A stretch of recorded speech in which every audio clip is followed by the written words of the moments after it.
بسم اللہ الرحمن الرحیم، شروع اللہ کے نام سے جو بڑا مہربان اور نہایت رحم والا ہے۔ باب نمبر 7، مناولہ کا بیان، نیز اہل علم کا علمی باتیں لکھ کر دیگر شہروں میں بھیجنے کا ذکر۔ حضرت انس رضی اللہ عنہ کا بیان ہے کہ حضرت عثمان رضی اللہ عنہ نے مصاحف کی کتابت کرائی اور انہیں چاروں طرف بھیج دیا۔ حضرت عبداللہ بن عمر، یحییٰ بن سعید اور امام مالک کے نزدیک یہ مکاتبہ جائز ہے۔ بعض اہل حجاز نے مناولہ کے جواز پر نبی صلی اللہ علیہ وآلہ وسلم کی ایک حدیث سے استدلال کیا ہے، جبکہ آپ نے امیر لشکر کو ایک مکتوب دیا اور تائید فرمائی کہ فلاں مقام تک پہنچنے سے قبل تم نے اسے پڑھنا نہیں۔ جب وہ اس مقام پر پہنچ گئے تو انہوں نے وہ مکتوب لوگوں کو پڑھ کر سنایا اور انہیں آپ کے حکم کی اطلاع دی۔ حدیث نمبر 64، حضرت ابن عباس رضی اللہ عنہ سے روایت ہے کہ رسول اللہ صلی اللہ علیہ وآلہ وسلم نے اپنا خط ایک شخص کے ہمراہ بھیجا اور اس سے فرمایا یہ خط بحرین کے گورنر کو پہنچا دے۔ پھر حاکم بحرین نے اس کو کشرا تک پہنچا دیا۔ کشرا نے اسے پڑھ کر چاک کر دیا۔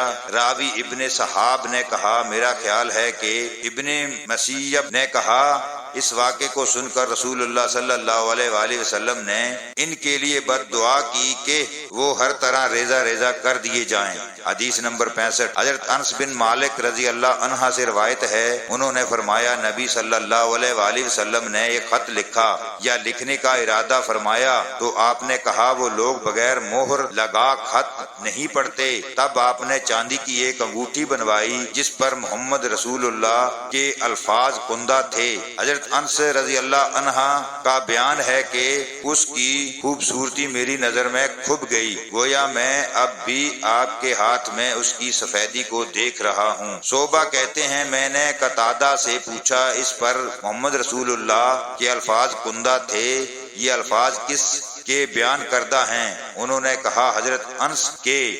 باب نمبر 8، علمی مجالس میں جو شخص مجلس کے آخر ہی میں بیٹھ گیا اور جس نے حلقے کے اندر جگہ دیکھی اور وہاں جا بیٹھا۔ حدیث نمبر 66، حضرت ابو واقد لیسی رضی اللہ عنہ سے روایت ہے ایک مرتبہ رسول اللہ صلی اللہ علیہ وآلہ وسلم مسجد میں لوگوں کے ہمراہ بیٹھے ہوئے تھے۔ اتنے میں 3 آدمی آئے، ان میں سے 2 تو رسول اللہ صلی اللہ علیہ وآلہ وسلم کے پاس آ گئے اور ایک واپس چلا گیا۔ راوی نے کہا کہ وہ دونوں کچھ دیر رسول اللہ صلی اللہ علیہ وآلہ وسلم کے پاس ٹھہرے رہے۔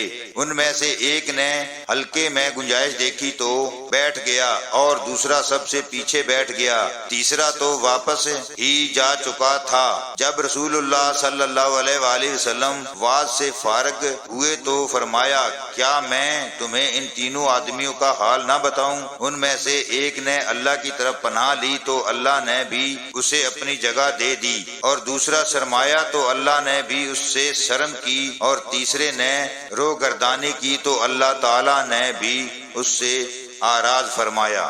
باب نمبر 9، ارشاد نبوی، بسا اوقات وہ شخص جسے حدیث پہنچائی جائے وہ سننے والے سے زیادہ یاد رکھنے والا ہوتا ہے کا بیان۔ حدیث نمبر 67، حضرت ابو بکر رضی اللہ عنہ سے روایت ہے ایک دفعہ نبی صلی اللہ علیہ وآلہ وسلم اپنے اونٹ پر بیٹھے ہوئے تھے اور ایک شخص اس کی نکیل یا باغ تھامے ہوئے تھا۔ آپ نے فرمایا یہ کون سا دن ہے؟ ہم لوگ اس خیال سے خاموش رہے کہ شاید آپ اس کے اصل نام کے علاوہ کوئی اور نام بتائیں گے۔ آپ نے فرمایا یہ قربانی کا دن نہیں۔ ہم نے عرض کیا کیوں نہیں؟ پھر آپ نے فرمایا یہ کون سا مہینہ ہے؟ ہم پھر اس خیال سے چپ رہے کہ شاید آپ اس کا کوئی اور نام رکھیں گے۔ آپ نے فرمایا کیا یہ ماہ ذو الحجہ نہیں؟ ہم نے کہا کیوں نہیں؟ تب آپ نے فرمایا تمہارے خون، تمہارے مال اور تمہاری آبروئیں ایک دوسرے پر اس طرح حرام ہیں جیسا کہ تمہارے ہاں اس شہر اور اس مہینے میں اس دن کی حرمت ہے۔ چاہیے کہ جو یہاں حاضر ہے وہ غائب کو یہ خبر پہنچا دے، اس لیے کہ شاید حاضر ایسے شخص کو خبر کر دے جو اس بات کو اس سے زیادہ یاد رکھے۔ اللہ تعالی ہم سب کو دین کو صحیح معنوں میں سمجھنے کی توفیق عطا فرمائے، آمین ثم آمین۔